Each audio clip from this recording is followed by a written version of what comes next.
A Páscoa é uma celebração judaica instituída por Moisés, seguindo uma ordem específica do próprio Deus. O significado da Páscoa para os cristãos está diretamente relacionado à morte e ressurreição de Cristo.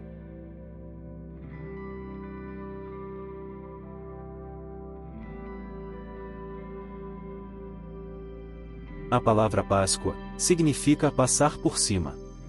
Este significado faz referência à ocasião em que Deus enviou a 10ª praga sobre o Egito. Essa 10ª praga resultou na morte de todos os primogênitos. Mas os israelitas nada sofreram. Portanto, quando o juízo de Deus atingiu os egípcios, as casas dos israelitas que estavam marcadas com o sangue do cordeiro, que havia sido sacrificado, foram poupadas. Desta forma, o significado passar por cima transmite o sentido de poupar, ou seja, passar por cima, por misericórdia. O juízo de Deus passou por cima dos israelitas.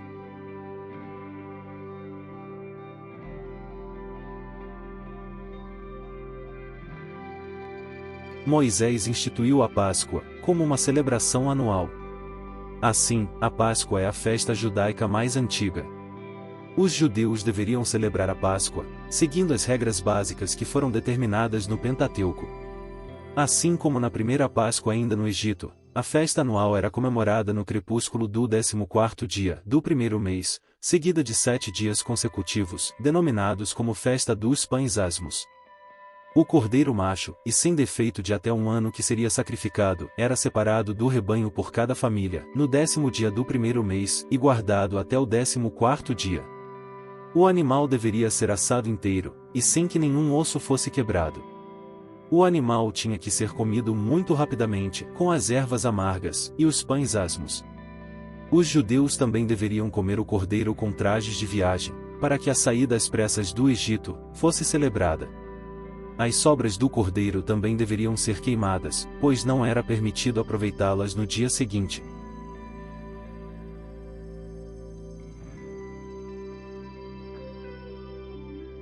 O profeta Isaías profetizou acerca do Messias, dizendo que como um cordeiro ele foi levado para o matadouro. João Batista, falando acerca de Jesus, fez a importante declaração: Eis o Cordeiro de Deus, que tira o pecado do mundo. Jesus foi traído, preso e crucificado durante a festa da Páscoa em Jerusalém. Tudo isso ocorreu, muito provavelmente, numa sexta-feira, embora alguns defendam a quarta-feira. Considerando a sexta-feira como a mais verídica, então na quinta-feira à noite, Jesus e seus discípulos comeram o cordeiro pascal em Jerusalém. Aquela foi a última ceia pascal, ou seja, a última vez que a instrução dada ainda no Egito deveria ser cumprida. Após aquele momento, ninguém mais deveria sacrificar um cordeiro, assá-lo, e comê-lo com ervas amargas e pães asmos. O Cordeiro de Deus seria sacrificado, num sacrifício perfeito e definitivo, sem a necessidade de qualquer complemento. Trocando a carne de cordeiro assada, as ervas amargas e os pães asmos, Nosso Senhor instituiu o pão e o vinho em memória dele. Quando comemos o pão, nos lembramos de seu corpo partido, e quando tomamos o cálice, nos lembramos do seu sangue derramado. A última Páscoa deu lugar à primeira ceia do Senhor, ou seja, a Páscoa passou a ser a ceia do Senhor. Também é interessante notarmos que a Páscoa apontava para o futuro, para frente era o símbolo do que haveria de vir. Já a ceia do Senhor aponta para o passado, para trás, como símbolo da promessa que se cumpriu.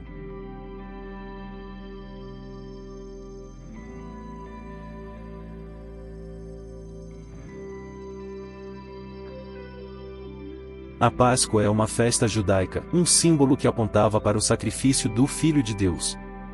Quando o Verbo se fez carne e habitou entre nós, ele cumpriu definitivamente o significado que a Páscoa tipificava. A Páscoa era a sombra, Jesus Cristo é a realidade. Celebrar a Páscoa judaica é celebrar aquilo que era temporário, é voltar para o passado. Isso não significa que você não pode se reunir à sua família, comer, se confraternizar, mas é a ocasião para exaltarmos o Senhor por suas misericórdias. Para nós, a Páscoa significa que, pelos méritos da obra de Cristo na cruz, a ira de Deus passou por cima das nossas vidas, pois nos umbrais de nossas portas, o seu precioso sangue atestou que fomos justificados, salvos e libertos.